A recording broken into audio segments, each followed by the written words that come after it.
ദൈവികമായ രക്ഷയും കരുണയും നമ്മുടെ പേരിലുണ്ടായിരിക്കട്ടെ.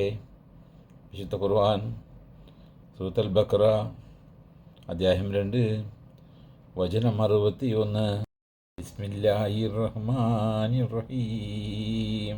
وَإِذْ قُلْتُمْ يَا مُوسَى لَن نَّصْبِرَ عَلَى طَعَامٍ وَاحِدٍ فادع لنا ربك يخرج لنا مما تنبت الأرض من بقلها وقثائها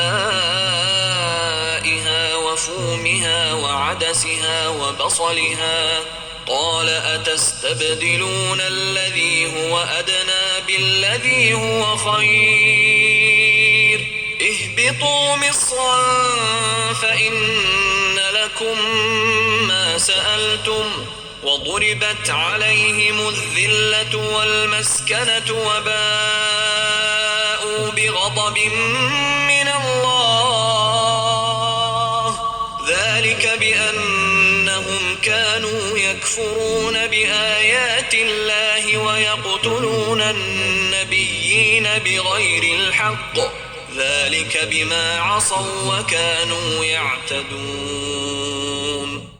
ഇസ്രായേൽ സന്തതികളെ, നിങ്ങൾ പറഞ്ഞ സന്ദർഭം ഓർക്കുക.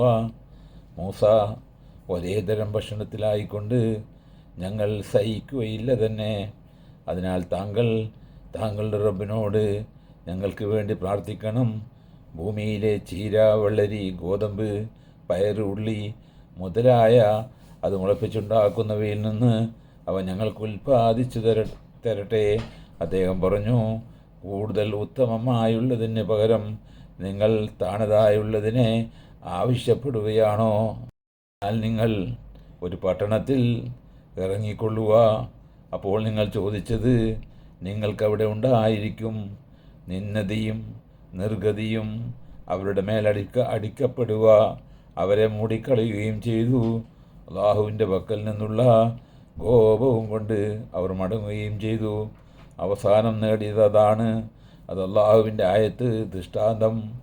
അവർ അവിശ്വസിക്കുകയും ന്യായമില്ലാത്ത നബിമാരെ അവർ കൊലപ്പെടുത്തുകയും ചെയ്തിരുന്നത് നിമിത്തമാകുന്നു. അതെ, അതവർ അനുസരണക്കേട് ചെയ്തതും അവർ അതിക്രമം പ്രവർത്തിച്ചിരുന്നതും നിമിത്തമാകുന്നു.